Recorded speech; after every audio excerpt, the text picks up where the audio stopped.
जय श्री कृष्णा। राधे राधे दोस्तों आज की इस वीडियो में आप सुनेंगे जेठ मास में प्रतिदिन सुनी जाने वाली जलदान की कहानी। एक गांव में एक सेठ और सेठानी रहते थे। सेठ जी की कोई संतान नहीं थी। सेठानी बहुत ही धार्मिक प्रवृत्ति की थी। वो दिन रात पूजा पाठ किया करती थी और सेठ जी बहुत ही धनवान थे। उनके पास किसी प्रकार की कोई कमी नहीं थी, लेकिन संतान न होने के कारण सेठ सेठानी बहुत ही दुखी रहते थे। सेठ जी के घर पर कई सालों से एक नौकर काम करता था। सेठ सेठानी उस पर बहुत विश्वास भी करते थे। एक दिन की बात है, सेठ सेठानी बहुत दुखी थे। तब वो नौकर सेठ जी के पास आया और बोला, सेठ जी, आप संतान ना होने के कारण बहुत दुखी हैं। मुझसे आपका ये दुख देखा नहीं जाता।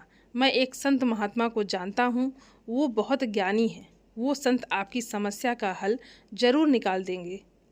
आप अगर कहें तो मैं उनको यहाँ लेकर आऊँ। तब सेठ जी बोले, मैं तो बहुत निराश हो चुका हूँ। लगता है हमारे भाग्य में संतान सुख है ही नहीं। लेकिन फिर भी अगर तुम्हें लगता है कि वो संत हमारी समस्या का समाधान करेंगे और तुम्हें उन पर विश्वास है, तो तुम उन्हें ज़रूर लेकर आओ। नौकर ने कहा, ठीक है मालिक। और वो नौकर वहाँ से चला गया। कुछ दिन बाद वो नौकर उन संत महात्मा को लेकर सेठ जी के घर आए। संत महात्मा ने सेठ जी और सेठानी का हाथ देखा और बोले, बेटा, तुम्हारी किस्मत में बच्चे का सुख नहीं है। ये सुनकर सेठ सेठानी रोने लगे और सेठ ने कहा, बाबा जी ऐसा मत कहिए, कोई तो उपाय होगा। मैं अपनी सारी धन संपत्ति देने के लिए तैयार हूँ। तब साधु महात्मा ने कहा, बेटा, धन संपत्ति से संतान नहीं खरीदा जा सकता है। तुम्हारे पिछले जन्म के कर्मों के कारण तुम्हें इस जन्म में संतान का सुख नहीं मिला। तब सेठ जी ने कहा, बाबा, पिछले जन्म में मैंने ऐसा कौन सा पाप किया है जिससे इस जन्म में हमें संतान नहीं हुई। तब संत महात्मा ने कहा, बेटा, पिछले जन्म में तुम एक मंदिर के पुजारी थे। दिन रात तुम भगवान की पूजा किया करते थे, लेकिन तुम्हें एक पुत्र की चाहत थी और तुम्हारे घर एक पुत्री हुई। इस बात से तुम बहुत नाराज हुए। तुम अपनी पुत्री से नफरत करते थे, उससे कभी प्यार नहीं किया। जब तुम्हारी पुत्री 5 साल की हुई तब उसकी तबीयत बहुत खराब हो गई और तुमने नफरत के कारण कहीं भी उसका इलाज नहीं कराया, जिसके कारण तुम्हारी पुत्री की मौत हो गई।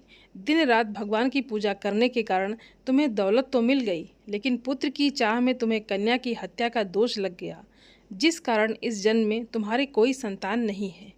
ये सुनकर सेठ सेठानी को बहुत पश्चाताप हुआ और सेठ सेठानी बाबा के चरणों में गिरकर रोने लगे और बोले, हे बाबा, आप तो बहुत अज्ञानी हैं। कृपा करके इस पाप से बचने का कोई उपाय बताइए, और हमें संतान सुख ना मिले तो कोई बात नहीं, लेकिन हम कन्या हत्या के पाप के साथ जीवित नहीं रह सकते। तब साधु महात्मा ने कहा, एक उपाय है। पूरी ज्येष्ठ मास में प्रातःकाल अपने घर से पैदल गंगा तट पर जाकर गंगा स्नान करो और वहीं बैठकर जल का दान करो और प्यासे को पानी पिलाओ, तो तुम्हें इस पाप से मुक्ति मिल जाएगी। ज्येष्ठ मास में जलदान महादान होता है और इस दान को करने से व्यक्ति के जन्म जन्म के पाप मिट जाते हैं। लेकिन ये काम संकल्प लेकर करना चाहिए। अगर बीच में ये काम करना छोड़ दिया तो हम पाप के भागीदार फिर बन जाते हैं। साधु महात्मा की बात मानकर सेठ सेठानी ने पूरे जेठ मास में गंगा स्नान किया तथा जलदान किया, जिसके प्रभाव से सेठ सेठानी के सारे पाप नष्ट हो गए। जेठ मास में गंगा स्नान और जल के दान करने के पुण्य से सेठ जी के घर 1 साल बाद एक कन्या ने जन्म लिया। सेठ सेठानी बहुत खुश हुए और अपनी कन्या के साथ खुशी खुशी रहने लगे। इसी प्रकार जेठ मास में जो कोई भी गंगा स्नान करता है, जल का दान करता है, उसके जाने अनजाने में हुए सभी पाप नष्ट हो जाते हैं। ज्येष्ठ मास को तपस्या, संयम और सेवा का महीना मानते हैं। इस महीने में गर्मी बहुत होती है, इसलिए जलदान, व्रत और पूजा करना अच्छा माना जाता है। ज्येष्ठ महीने को जेठ माह भी कहते हैं।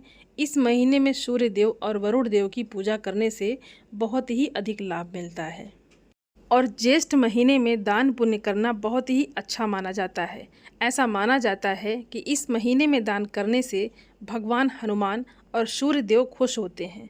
लोग इस महीने में पानी से भरे घड़े, पंखे, जूते, चप्पल और कई चीज़ें दान करते हैं। और ज्येष्ठ महीने में कुछ खास चीज़ों का ध्यान रखना बेहद ज़रूरी होता है।